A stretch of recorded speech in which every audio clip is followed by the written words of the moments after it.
Estamos de volta. Nova temporada de Uma Dose de História. Sou eu mesmo, a lenda, Emerson Ceará.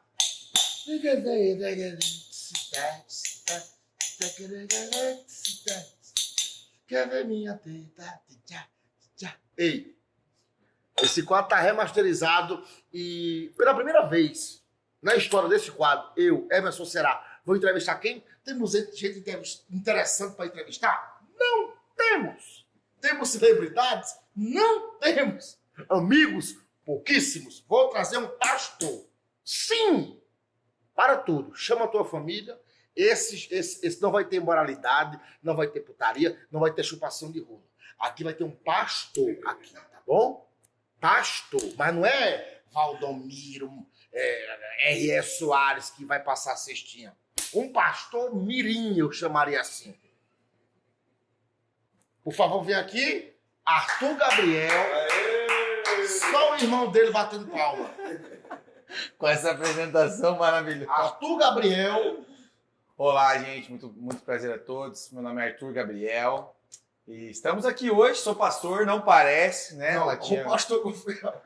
Já me chamaram pastor de várias coisas. Pastor Mirim é a primeira Pastor vez. Mirim, cara. Que você é um pastor jovem. Jovem, né? Uma pegada mais jovem. Pastor assim, jovem. Não, pastor jovem. Não, pastor que as meninas querem...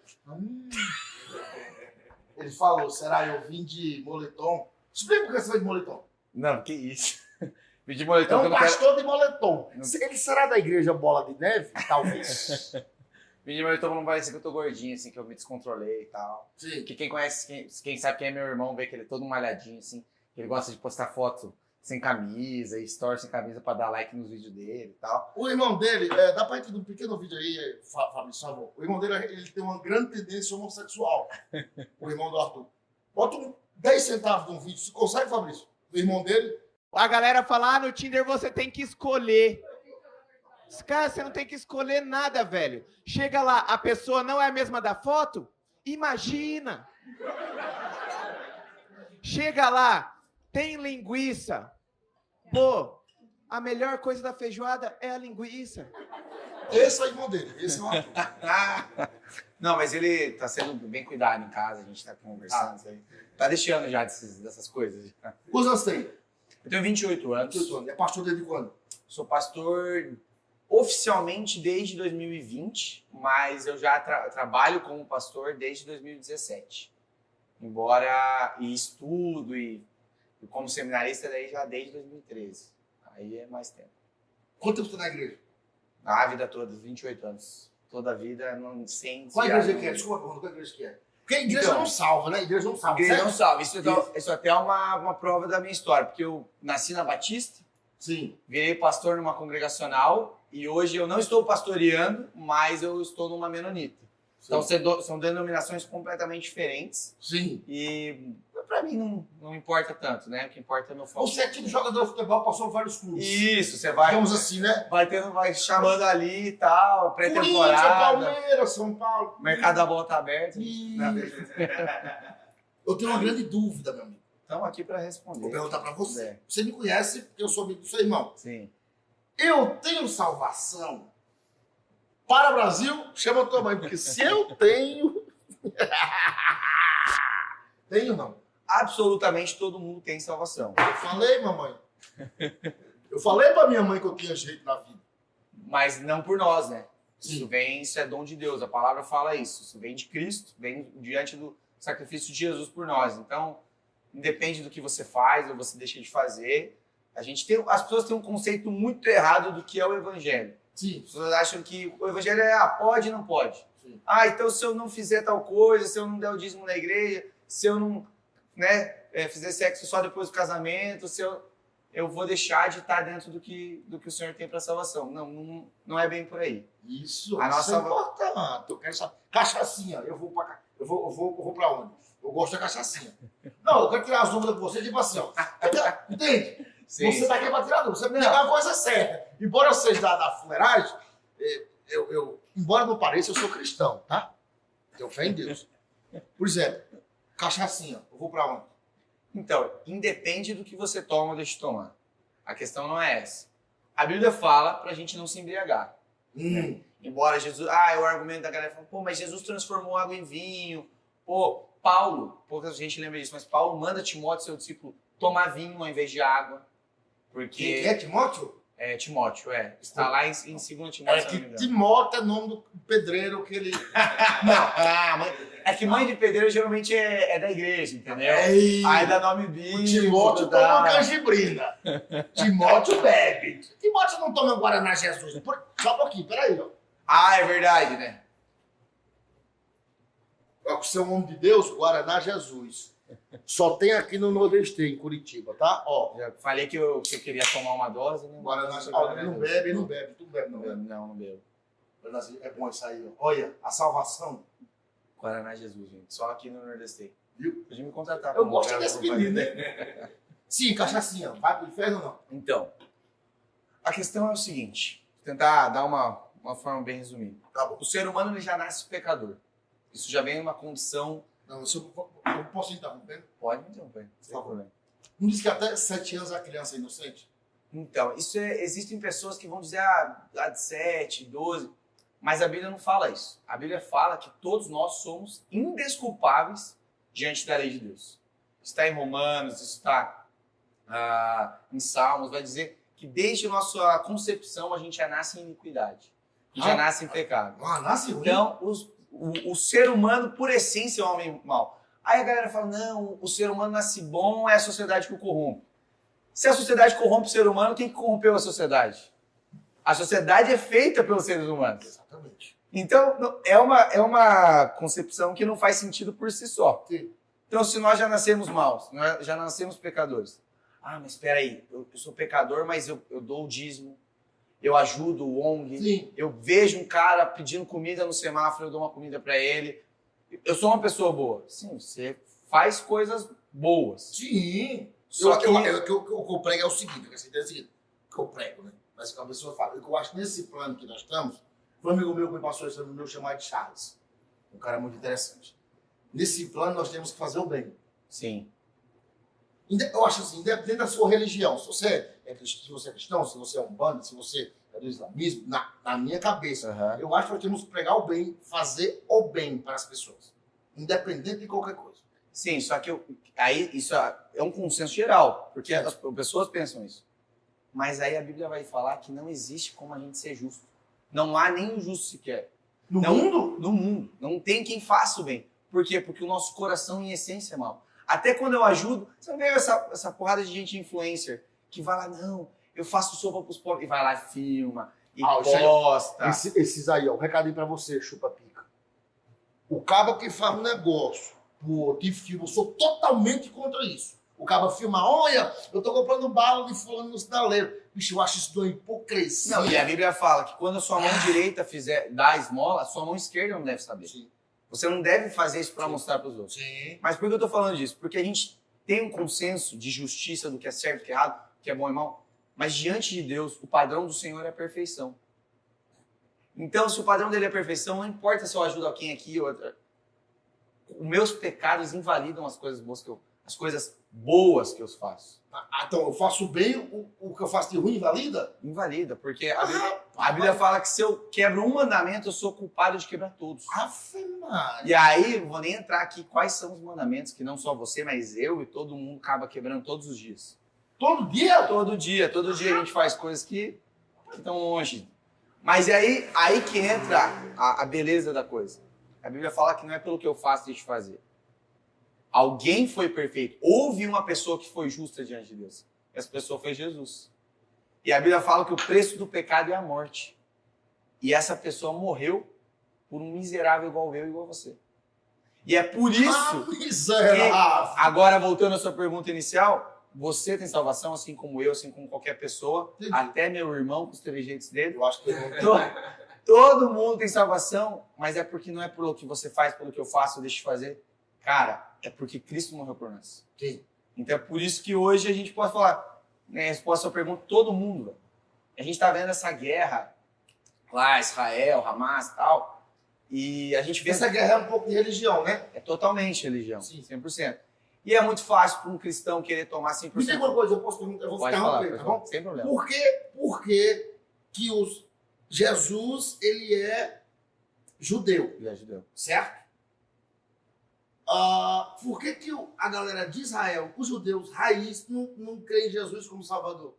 Isso é perfeito, Porque, sua. porque assim, ó, uma vez eu fui num colégio da galera que acredita em Maomé, que Maomé é um Islâmico. profeta islâmico. Uhum. Isso. Eles falaram que Jesus é um profeta, eles acreditam que Jesus é um profeta igual a Maomé. Sim. A diferença entre Jesus e Maomé é que Jesus vai voltar. Mas eles não acreditam em Jesus como Messias.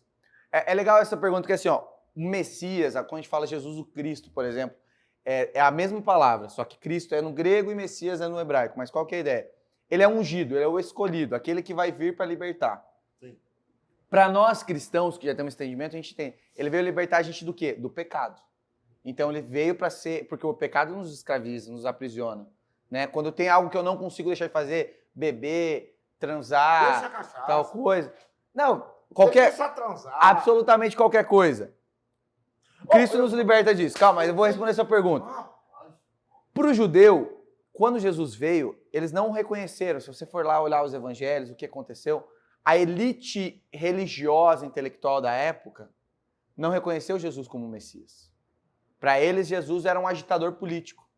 Porque na cabeça do judeu, naquela época, Jesus seria um libertador político. Eles viviam debaixo do Império Romano. Sim. E na cabeça dos judeus da época, Jesus viria para libertar o povo dos seus opressores. Eles não entendiam que o tipo de libertação que Jesus iria fazer era um plano muito maior do que libertar Israel de Roma. Então é por isso que naquele tempo eles tinham esse eles não reconheciam Jesus como ele. Mas até hoje eles não reconhecem. E eles esperam que virá um Messias que vai resolver todos os problemas ali da Palestina, tal, ser o libertador da nação. Sim. Eles esperam isso, entendeu? Porque eles não entenderam. E se a gente olhar para a Bíblia, os próprios discípulos não entenderam. Que Jesus nunca teve o propósito, inicialmente, de ser esse libertador político. Como a gente sabe disso? Quando Jesus morreu, ressuscitou, voltou e falou com os discípulos, teve os discípulos que perguntaram para Jesus, Jesus, agora que você vai libertar Israel, agora que você vai restaurar o reino de Deus, o reino de Israel, eles não entendem que o reino de Deus é algo muito maior do que apenas a questão nacional deles, entendeu? Mas é um contexto complexo. Não, mas é que eu acho isso muito doido, porque, tipo assim... Aí eles olham Jesus como um profeta. Exatamente. Um profeta. Então, por exemplo, e eu acho assim, eu tenho uma visão ainda que os islâmicos têm mais respeito por quem foi Jesus do que os próprios judeus. Exatamente. Isso que eu quero falar pra você. Nesse colégio que eu fui, e a galera me explicou, eu sou curioso, né? Então eu vou perguntando. E aí eu perguntei pra galera do islamismo lá, tal, que era o colégio de Islã, e aí eles estavam rodando em frente, da televisão, 24 horas transmitindo, eles rodando, eles dão um giro em volta do templo de... Não sei. Tem um templo na Arábia Saudita, me desculpa. É na Arábia Meca. Saudita. Em Meca, na Arábia Saudita. Então, cara, são 1000 pessoas por minuto. Sim, porque eles entendem que foi lá em Meca que Maomé teve a revelação e onde ele escreveu o Alcorão e tudo mais. Só isso que mesmo. eles creem em Jesus. Sim, como um profeta. Exatamente. Igual o Maomé. Maomé, ele vem, a ideia de Maomé, ele vem para trazer os ensinos que Jesus e os outros profetas se perderam. Sim. Que a visão do... Jesus se perdeu? Não, eles entendem que a Bíblia foi distorcida, passou por vários processos e tal, e Maomé veio trazer de novo essa revelação. Então não é que o árabe não crê, o islâmico não crê na Bíblia como palavra de Deus. Eles entendem que ela foi deturpada. Sim, e que o Alcorão é essa restauração do que era para ser a Bíblia. Desculpa a minha ignorância, mas tipo... Para eles, será que tem mais validade o Velho Testamento? Com certeza, mais validade. Com certeza tem mais validade o Velho Testamento do que o Novo. Para o judeu, o Velho Testamento é tudo. Cara, mas é aí que eu não entro na minha cabeça. Desculpa a minha ignorância, quem tá assistindo e tal. Mas que tipo assim, ó, Jesus, ele é judeu, ele tava lá no meio da confusão e morreu pela turma. Você viu? É igual tipo assim, ó. Mas eles não... Jesus não veio numa família rica, influente, que Jesus nasceu pobre, de um filho de um carpinteiro. Mas aí há conceitos, por exemplo. Eu quero que você me... Cara, isso aqui eu levo a noite inteira. Estamos aqui para isso. Por exemplo, não há relatos de Jesus, por exemplo, entre 12 aos 30 anos. Não Não tem. Tipo, biblicamente falando, Biblicamente falando, não tem. que Jesus, não que ele apareceu nos 30, mas os grandes feitos para a humanidade dele apareceu dos Os 30, evangelhos focaram mais isso aí. Tem dos uma 30 situação aos de 12 anos. 33. Isso. E eu gosto de achar aquele canal de história, History Channel, Gosto desculpa. também. Tô me formando em história também. Então, tipo, há relatos que Jesus não era um cara pobre. Não, é que assim, ó. E que Jesus andou o mundo. Jesus andou o mundo. Dos 15 aos 30 anos, Jesus visitou muitos lugares do mundo. Inclusive, ele foi no Jardim do Éden. Isso é uma matéria que eu vi. Ele foi no Éden. Não creio nisso. Eu também não creio. Não creio Estou nisso. falando de estudos, né? Acho que se a Bíblia silencia, existem vários fatores, várias questões que a Bíblia silencia. E se a Bíblia silencia, significa que não cabe a nós, Deus não tinha intenção de que nós soubéssemos sobre aquilo. Eu quero dizer, não é Deus. Aí eu não, eu acho que não Tudo é bem, Deus. tudo Eu bem. acho que foi o homem. Não, tipo assim, ó. Quantas páginas a Bíblia original tem? A Bíblia... Que o Vaticano foi lá e... Que o Vaticano, não. É que assim, ó, como a gente chegou na Bíblia que a gente chegou hoje? Sim. Houveram ao longo da história concílios. E o concílio que a gente considera o concílio de Jerusalém, que foi ali, a gente tem relatos disso em Atos 15, que foi entre os apóstolos. Depois que eles entenderam a missão de Jesus, depois que Jesus ressuscitou, andou com eles e ascendeu aos céus. Então teve o concílio de Jerusalém. Eu não vou lembrar agora o nome dos concílios, mas no primeiro século teve outros concílios, que foi quando eles fecharam o cano, se eu não me engano agora foi Atanásio de Alexandria. Não vou citar nomes para não me confundir. Mas houveram então ali, após o primeiro século, eles pegaram, a gente tem o Antigo Testamento, a gente tem as cartas dos apóstolos, como que a gente vai formar? Então eles decidiram que os escritos de apóstolos, que conviveram com Jesus, ou de pessoas muito próximas a apóstolos, como o caso de Lucas e Marcos, não eram apóstolos, mas eles eram muito próximos ali, ou Marcos conviveu com Jesus, né? Então eles fecharam o cano e desde aquele primeiro século não entrou nem saiu nada. Tem divergência, a Igreja Católica aceita alguns livros que os evangélicos não aceitam, aí a gente... Mas isso que eu falo, discussão. isso que eu estou querendo entender. A vida de Jesus, dos 15 aos 30 anos... Não temos relatos. Então, e ele fez coisas. Eu não creio que ele fez coisas milagrosas. Porque o ministério de Jesus, ele era para acontecer da forma que aconteceu, como ele foi relatado. Eu acho que não. Sim. Mas ele fez Ele andou, coisas, ele trabalhou, andou, exato. ele foi... Mas eu não creio que ele tenha saído... Pode ser que eu esteja errado, mas eu não creio que ele saiu da Galileia. E mesmo que ele tenha saído e conhecido o mundo e visto coisas... Porque tem uns livros, por exemplo, o livro de Enoque. O que o livro de Enoque tiraram da Bíblia? Eu acho que o Vaticano... Perfeito. Eu acho que tem vários livros que eles Tem tiraram. Enoque, Judite, Madalena. Macabeus... Mas eu vou te dizer o porquê. Esses livros, principalmente no período interbíblico, que foi 400 anos, entre o Antigo e o Novo Testamento, houveram várias coisas importantes historicamente para a gente entender, mas não houve profeta, ou seja, não houve alguém que se levantou e falou em nome de Deus. Sim. Não houve isso. Deus silenciou por 400 anos. Então, quando o período que agloba depois de Malaquias e antes de Mateus. E por que isso foi assim? Porque foi-se entendido que a história ali fechou um ciclo e se começou um novo ciclo. Mas, ao longo dessa história, a gente teve uma dominação europeia, que foram os gregos, e eles dominaram, conquistaram praticamente todo o mundo antigo. E o grego se tornou a língua principal. Como é o inglês hoje para o mundo, o grego era para a época. E eles traduziram o Antigo Testamento para o grego, para que as novas gerações tivessem mais acesso, porque o hebraico já não era tão falado. Dito isso, passou-se uns anos, o nome do cara que fez isso foi um grego chamado Ptolomeu Filadelfo, quis fazer uma moral com os judeus e fez isso. Então, o nome dessa tradução chama Septuaginta, porque foram 70 homens que traduziram. Mas esse cara morreu, passou-se o tempo. E aí tinham outros livros que para a cultura judaica eram importantes, mas não eram Bíblia, que era Enoque, que era Judite. Enoque não morreu, não é que Enoque não morreu? Ele andou com Deus, exatamente. Mas ele não morreu. Não morreu. Enoque, eu li isso, cara. Tô certo? Mas não foi ele que escreveu Enoque, não foi ele que escreveu. Não, mas Enoque o livro não leva o morreu. nome dele, mas Enoque não morreu. Ele foi arrebatado vivo. Ele foi arrebatado vivo. Eu fiquei... Olha, me arrupei todinho, gosto de Enoque. Que Enoque, não. Ó, esse programa vai ter vários... Eu vou chamar ele mais vezes. Que Enoque disse que Deus queria poupar. Ele andava com Deus. Ele andou com Deus. Enoque é incrível. Que, cara, pensa assim, Enoque a gente sabe pouca coisa sobre ele, mas o que a gente sabe é, ele andou com Deus. Olha Aí como... já tá bom, né? E lá nos Heróis da Fé... Eu ando com vocês. Wilson, o Enoque, Não, cara. e pensa o seguinte, lá em Hebreus 11, quando fala dos heróis da fé, depois fala Enoque, vai falar outros caras, e o relato sobre eles é homens cujo mundo não era digno deles. Deixa eu fazer mais uma pergunta. Pode fazer. Pra gente encerrar esse programa, e aí eu quero convidar ele mais vezes para vir mais vezes. Tamo aí. Mas é pra caceta pra falar. Pedro. Pedro. Gosto de Pedro. Eu tenho raiva. Eu gosto de Pedro. Eu tenho raiva de Pedro. Pode falar, pode Por falar. que você gosta de Pedro? Eu gosto de Pedro porque ele é o personagem bíblico que eu acho que mais me ilustra. Então você é Porque, pau assim, no cu. Não. Desculpa, perdão. É porque assim, ó, Pedro... Eu acho o Pedro um pau no cu. É que Porque eu vou explicar a minha parte. Pedro, por exemplo, eu ando com seu irmão, certo? Com você. Sim.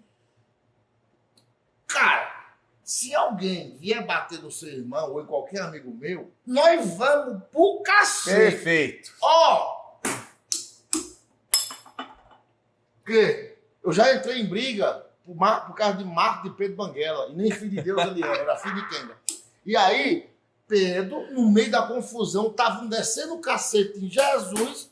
Pedro não entra. Perfeito. Pedro fala, não, porque eu nunca vi tão gordo. O que é isso, Pedro? Perfeito, perfeito. Por que eu gosto de Pedro? Porque Pedro é o personagem da Bíblia talvez mais humano. Pedro? Vou te explicar. Nós vamos Ele, discordar na agora. mesma conversa com Jesus, ele tá conversando com Jesus, e Jesus pergunta, quem é essa galera aí? Ele vai estar chegando num lugar e pergunta, quem essa galera diz que eu sou? E aí os discípulos falam, uns dizem que é Elias, outros dizem que é Jeremias. Por quê? O que isso quer dizer? Eles pensam que você é um profeta, como os outros. E aí Jesus pergunta, e vocês? Para os apóstolos, só para os 12. Quem vocês acham que eu sou? E Pedro é o primeiro e único que fala, tu és o Cristo, ou seja, tu é o Messias ungido. Aí Jesus vira para ele e fala, você é o Espírito... Na hora do churrasco. Isso, não, perfeito. E aí, Churrasco, picanha e aí Jesus fala, amassada. exato. Jesus fala assim, ó, o Espírito Parrilha. Santo te revelou isso. Mas aí passa, na mesma conversa, na mesma parrilha, estamos comendo a mesma carne, pão de alho, saiu pão de alho, Pedro falou isso, tá saindo a picanha, Jesus fala que ele vai ser levado à morte. Pedro? Não, Jesus fala. E aí Pedro repreende Jesus. Olha a petulância de Pedro. Não, senhor, jamais te acontecerá nada. Eu não vou deixar. E aí Jesus fala o que pra Porque ele? acabou que ia Não, calma. Aí Jesus fala o que pra ele? Arreda-te de mim, Satanás. Porque na mesma conversa, Pedro é usada pelo Espírito Santo e por Satanás. Por quê? Porque era do propósito de Deus que Cristo fosse traído e morresse por nós. Então, Pedro é o candidato, o cara mais humano, no que eu digo, porque ele faz coisas assim que você fala, cara, é incrível. E no mesmo contexto, ele faz coisas assim que você fala, meu Deus, Pedro, de novo. Pedro foi o único apóstolo que andou pelas águas. Ele começou a andar para ir até Jesus. Mas ao mesmo tempo ele olha e duvida e afunda. Ei, Pedro. Ele é o personagem mais humano que tem. Porque ele faz coisas grandes, mas ele erra nas pequenas. É como eu, como você, com qualquer um. Às vezes você tá falando assim, não, pelos meus amigos eu vou e tal. Mas na hora do vamos ver, a gente não sabe. Mas, rapaz, eu já peguei tanta briga. Se você soubesse por causa de rapariga, eu já briguei por causa de Kenga. Oxi, tô olhando, sei o quê, deu uma dedada em minha Kenga. Quem foi? Falando de Kenga. Quantos anos você tem? Eu tenho 28. Isso é real. Já comeu alguém? Nunca. Olha pra câmera e fala isso. Eu tenho 28 anos, eu sou virgem, porque eu entendo que o sexo deve ser feito só depois do casamento, dentro do casamento, numa união estipulada pelo Senhor, e é isso que eu tenho como verdade para a minha vida. Então, não só sou virgem, como pretendo casar assim. Isso é assunto pro próximo episódio. Deixa o like, se inscreve no canal. Faz assim, nesse vídeo, manda pergunta pro pastor Arthur. Manda pergunta. Que outra oportunidade eu vou gravar com ele de volta. Não falar essa virgindade tua. Tamo aí, pra Vai, responder. toca uma. Meu Deus. Não. Já fiz, já tive problema com isso, mas Problema? não. A gente vai falar isso no próximo programa. Conversamos sobre isso,